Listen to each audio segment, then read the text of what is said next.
예, 제가 이때까지 이해하기로는 산매를 닦는 거하고 윗바사나하고 닦는 방법이 두 가지를 이렇게 따로 닦아야 된다고 저는 이해하고 있었거든요.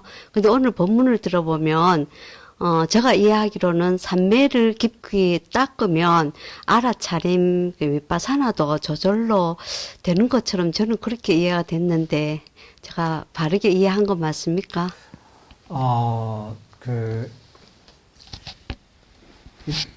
보통 이제 삼매어지, 흔히 사마타 윗바사나에 대해서, 어, 많은 경우에 좀 잘못된 이해를 많이 갖고 있어요.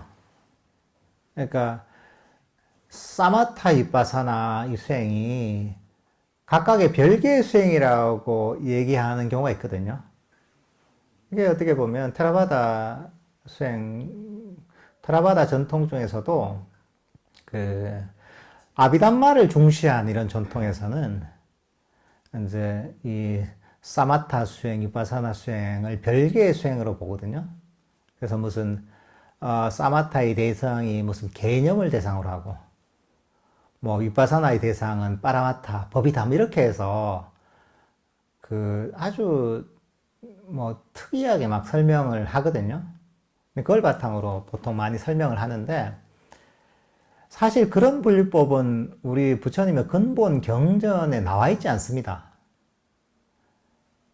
그건 사실은 어때 후대에 굉장히 불교가 철학화 이론화되면서 그 분류된 일종의 학문적 분류에 가깝거든요. 그러니까 그거는 실제 경전의 맥락하고는 상당히 차이가 있습니다. 실천적 수행을 하는. 학문적으로는 그렇게 설명할 수도 있겠지만 실제 수행의 차원에서 많이 다릅니다. 그리고 사실은 사마타와 위파사나라는 것 자체가 접근 방식은 조금 달라요. 하지만 별개의 수행은 아니에요. 예를 들면 사마타적인 측면이라고 한다면 우리가 아까 호흡 명상으로 보자면 명상 주제를 알아차리는 거예요. 명상 주제를 알죠. 호흡을 알잖아요. 알다 보면 호흡을 알매에서 우리가 가지고 있던 결국은 목적, 수행의 목적은 괴로움의 원인인 탐진치와 장애를 버리는 게 목적이잖아요. 명상 주제를 알매에 의해서 뭐 탐진치나 이런 마음의 장애들, 번뇌들을 버리는 이런 측면이 사마타적인 측면이에요. 근데 이것만 있으면 되느냐? 그게 아니라는 거죠. 아까 얘기했잖아요. 호흡을 할 때도 어떻게 하는 게 중요하다 했잖아요. 그죠? 호흡을 하는데 막 욕심을 가지고 한다. 안 되잖아요. 호흡을 가지고 집착을 가지고 한다.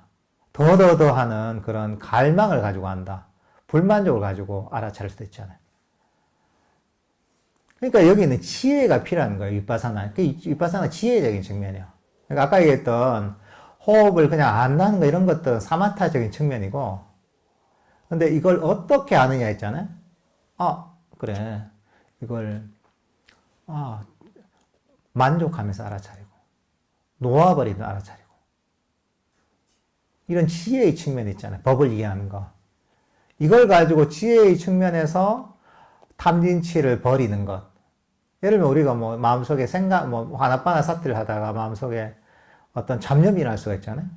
거기에 막 빠져있을 때 한편으로는 호흡을 알아차리면서 잡념이 사라질 수 있잖아요. 그죠?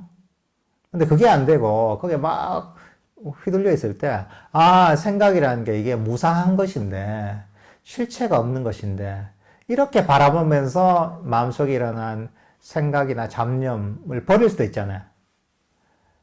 이렇게 법에 대한 이해를 통해서 번뇌를 버리는 게 윗바사나적인 측면이에요. 그렇지만 이 호흡 수행 하나에도 호흡만 알아서 되는 게 아니잖아요. 법을 이해하고 법을 적용해야지 번뇌가 쉽게 사라지는 케이스가 있잖아요. 이 두 가지가 적절한데 같이 가야 되는 거야. 그래서 사실은 사마타 수행, 위파사나 수행을 가를 수가 없는 거야. 사마타 수행 먼저 하다가 위파사나 수행 한다는 것 자체가 말이 안 되는 거야. 이게 부처님의 근본 경전의 맥락이에요. 개정회가 사실은 한 세트로 묶여 있는 거야, 이거는. 사마타 수행, 윗바사나 수행이 따로 있는 게 아니에요. 그 순간에 사마타적인 측면이 강조될 수도 있지만, 아까 얘기했지만, 여기는 항상 지혜가 담겨 있어야 되는 거예요. 윗바사나의 측면, 지혜로서 적용할 수 있겠지만, 이것만 가지고 되는 게 아니라, 명상 주제를 알아차림해서 마음을 고요하고 평화롭게 만드는 이런 작업이 같이 병행이 돼야 되는 거예요. 이게 원래 부처님의 근본 경전에서 얘기하는 원래 가르침이에요. 근데 이게 좀 후대로 오면서 불교가 거기도 상자부에서도 철학화가 많이 됩니다.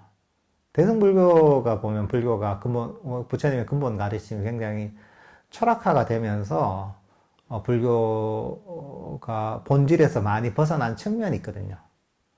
근데 상자불교라는 것도 비슷합니다. 거기도 근본적인 원래 오리지널한 가르침이 있지만 후대로 오면서 이것도 철학화되고 이론화되면서 원래의 본질에서 벗어난 그런 식의 이론과 가르침이 많이 생기게 됐어요. 하면서 사마타 수행이 따로 있고 위파사나 수행이 따로 있는 것처럼 뭐 사마타 수행에 무슨 막 일종의 원자적인 그런 개념으로 나뉜 무슨 그것의 법의 찰나생멸을 알아차려야 그게 무슨 위파사나 수행인 것처럼 이렇게 설명을 하거든요. 근데 이거는 부처님의 근본 가르침에 존재하지 않는 것입니다. 그래서 항상 우리가 볼 때 기준을 잡아야 되는 거야. 불교 수행 기준이 뭐냐? 스탠다드는 아까 얘기했죠. 8 정도의 스탠다드로 가야 되는 거야. 이 스탠다드를 기준으로 해서 이 기준에 맞다면 이게 부처님의 원래의 수행법이고 이 기준에 맞지 않다면 좀 문제가 있는 수행법이 되는 거죠. 그렇게 잘 이해를 해야 됩니다.